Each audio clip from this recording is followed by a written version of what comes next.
மனிதனுடைய பாவங்களுக்காக இயேசு கிறிஸ்து சிலுவிலே ரத்தம் சிந்தி மரித்தார். மனிதனை அவருடைய சாயலில் படைத்தார். ஆனால் மனிதனோ தெய்வத்தையே கொலை செய்தான்.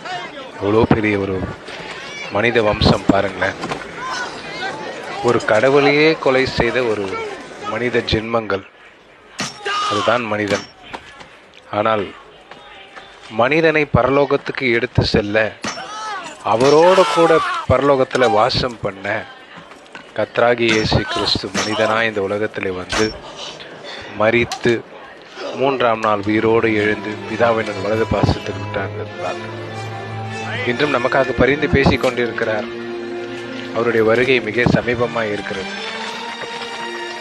ஆயத்தமாயிருங்கள்.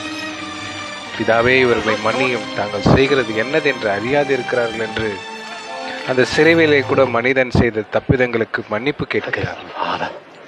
இத்தனை கருணை உள்ளம் யாருக்குள்ளது? மற்றவர்களை மன்னிக்க கற்றுக்கொள்ளுங்கள்.